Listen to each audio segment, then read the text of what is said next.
I did my Master of Psychology at the Maastricht University, and one course was called Manipulation.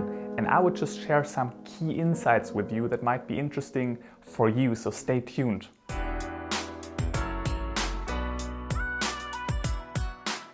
Alright, so I just picked 3 interesting things that I learned in this course, and I would like to share them with you. The first one is about resistance. If somebody is resisting, you're arguing with them, or the classical example is always you want them to stop smoking, but they're resisting, how do you lower their resistance? That they're actually more open to your arguments that you have to tell them. It's regarding anything. Now, you could lower the resistance by increasing people's mood. If people are more happy, they have more of the mental and cognitive resources to open themselves up against something that is threatening their own opinion. So make sure that they're in a positive mood. So also make sure that you talk with them about this topic in the right situation and not when they're pissed anyway already. Another point would be self-affirmation. If people feel self-affirmed, for example, they did studies in which people wrote down their value systems, and also wrote down some examples how they embody those value systems, then they were more open to change. You can also do self-affirmation maybe by asking questions about themselves, what they are doing, maybe give them some positive feedback and some affirmations, and they feel self-affirmed and be like, yeah, that's me. And then they're more open to actually change. And generally, when it comes down to resistance, always roll with resistance. Try to avoid argumentations. If you start to argue, people get stuck and they actually build up their own opinion and they get stronger in that, and you will never ever change it. So roll with resistance. If you think somebody has an alcohol problem, you start talking with them about it and they're like directly saying, no, I don't have any problem. Okay, great. Ask another question. Maybe then just let it drop and ask about, hey, how are you doing with your family? How are those things going? And maybe then they say, well, they are not so well going. I'm maybe sometimes drunk and we have argumentations. Okay, interesting. And then maybe he realizes things on himself or on herself. So don't get into those fights and argumentations. Roll with resistance, ask different questions, and don't get too much stuck in your opinion and try to fight those people. Don't do this, right? So lift up the mood, self-affirm them somehow, and roll with resistance. And this is the first point about overcoming resistance. The second interesting point that I learned about manipulation is the determinants. So whenever you want to change something, a behavior, again, for example, stop smoking, what are the underlying determinants why people are doing this? Determinants are, for example, according to the theory of planned behavior, your attitude towards something, or your perceived control over something, or the social norm. So what are other people doing, or what you think other people expect you to do.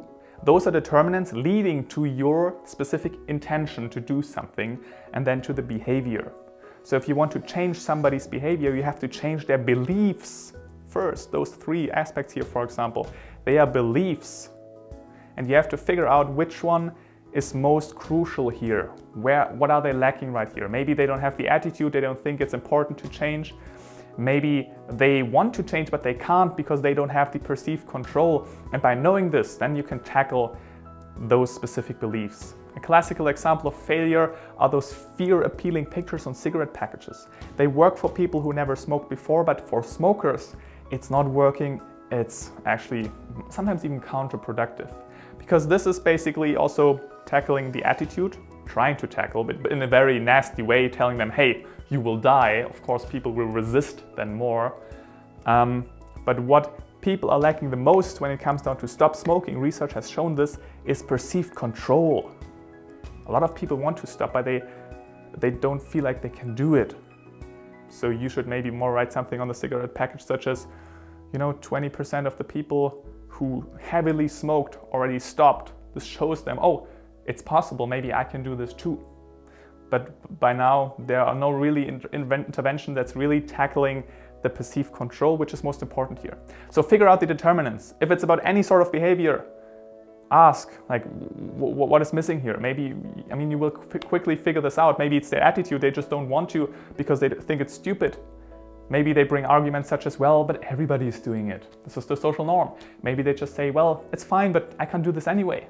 Perceived control. And then talk with them about those beliefs, and then indirectly, basically, you change their behavior. Is that clear? Leave some comments below if you have any more questions. Now, this was my second point.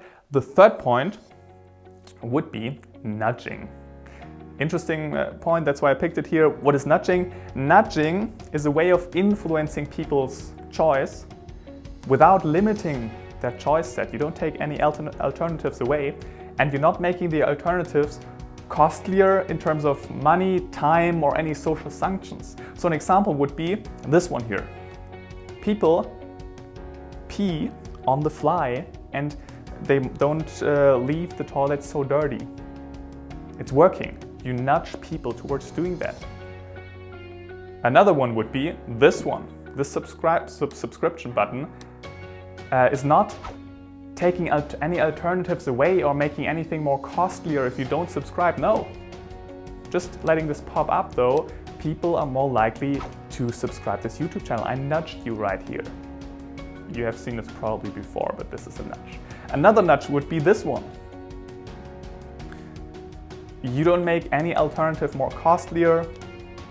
You don't take any alternatives away. You just give this information here, which makes it more likely that people are actually buying ecological products in a supermarket.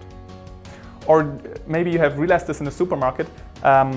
Everything on this level, if you're an adult, is most expensive.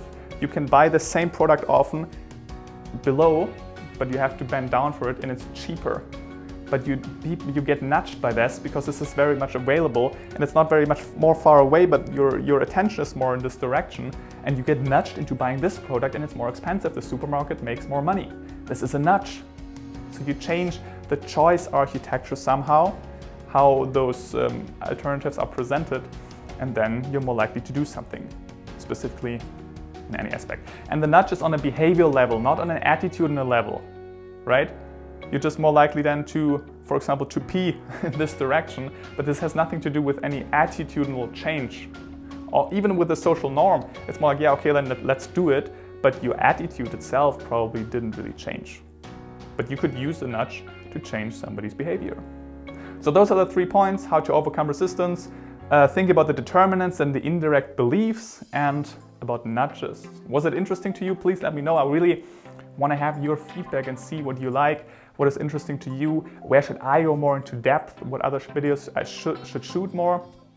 So let me know below. Also subscribe to this YouTube channel for more information. This is a nudge, yes.